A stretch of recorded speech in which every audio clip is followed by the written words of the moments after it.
Welcome back to TechTeacherHQ.com, your technological world at your fingertips. My name is Jackson Ponsler, and today we will continue our Calculus 2 course and discuss logarithmic functions. In the course outline, we have what is the natural logarithm of x? How do I solve logarithmic equation? And the max and mins of exponential equations.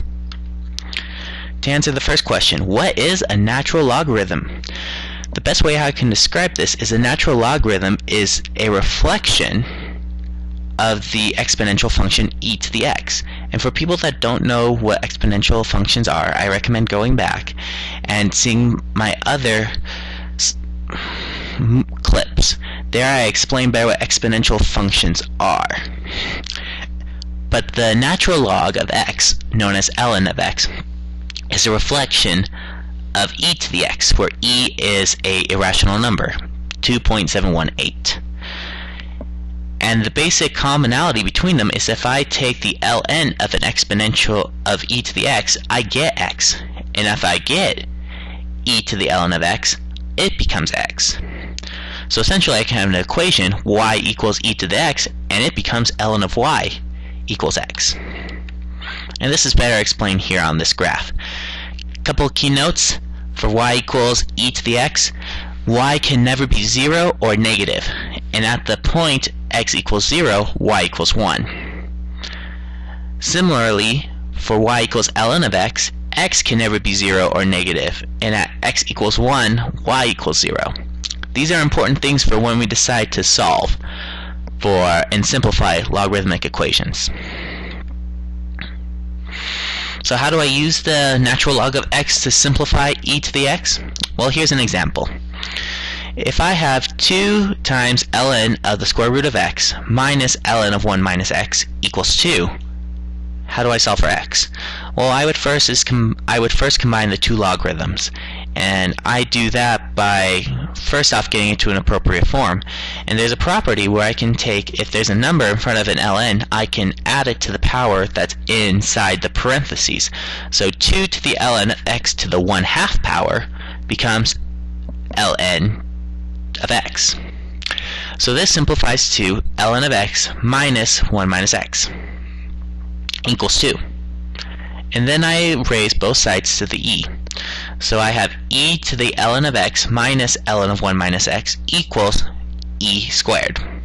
I then use the law of division to bring minus ln of 1 minus x below. So now I have e to the ln of x divided by e to the ln of 1 minus x equals e squared. But as we see, e to the ln will cancel each other out. So I get x divided by 1 minus x equals x squared. And then from there it's simple algebra. I times the denominator over, I factor out the x squared, and so I get e equals e squared minus x e squared. I add the x back over, factor out the e, divide the 1 plus e squared back over, and I am able to see that x equals e squared divided by 1 plus e squared. It's that time again, people.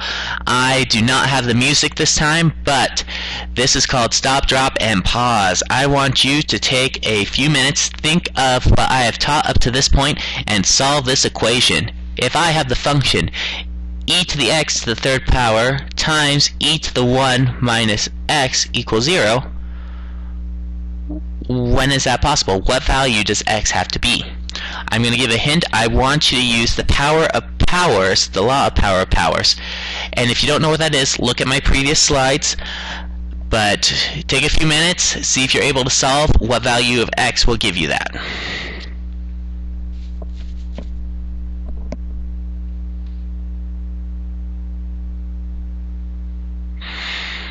Have you got it yet?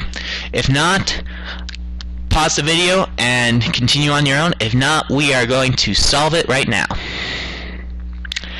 If I have e to the x to the 3rd times e to the 1 minus 2x equals 1, I use the law of power of powers to combine the 3 and the x together to give me e to the 3x times e to the 1 minus 2x equals 1. From there, I use the law of multiplication. Since there are two exponential functions with the same base, I can add together their powers. So I get e to the 3x plus 1 minus 2x equals 1.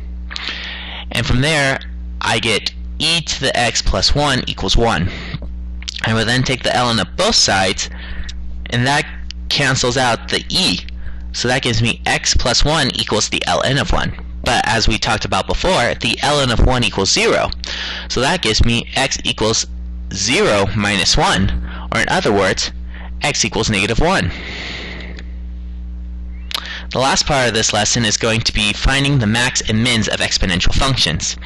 To find the max and mins of an exponential function, we need to take the first derivative of an exponential function and set it to 0. This is because a max or a min does not have a slope. It is essentially a hill or a canyon.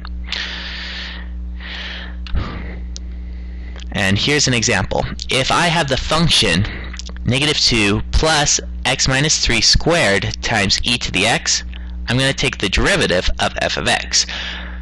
Negative 2 does not have a derivative, so it becomes 0 and we no longer count it. But this x minus 3 squared times e to the x will require us to use the chain rule. And I'm going to do it right here. Basically, this simplifies to the derivative of x minus 3 squared, which is 2 times x minus 3 times e of x, plus x minus 3 squared times the derivative of e of x, which is e of x. So as I can see, we can factor out an e to the x since it's on both parts of the equation, and we can also factor out an x minus 3. So the derivative is essentially made out of 3 equations: e to the x, x minus 3, and x minus 1. I then, since I want to find where the slope is 0, or the change is 0, I set everything equal to 0. So e to x equals 0, x minus 3 equals 0, and x minus 1 equals 0. As we learned the property, e to the x cannot equal 0, so we just throw it out. And we see that our max and mins are at x equals 3 and x equals 1. But what are the values of these, and how do we tell which one's max and which one's min? To solve it, we just plug those x values back into the original equation. So I did x equals 1 here, which gives me negative 2 plus 1 minus 3 squared e to the 1, which can be simplified down to negative 2 plus 4e, which is 8.8. We can also do x equals 3, which is negative 2 plus 3 minus 3 squared e to the 3, which is negative 2 plus 0 times e to the 3, which means that x at x equals 3, y will be negative 2. And as we can see, our predictions and our calculations were correct. There is a maximum at x equals 1, and there is a minimum of negative 2 at x equals 3. This was a short lesson, but it's great as always to present to you guys. Thank you so much for watching TechTeacherHQ.com, and share with your friends. I would really appreciate that. Thank you. Have a good day.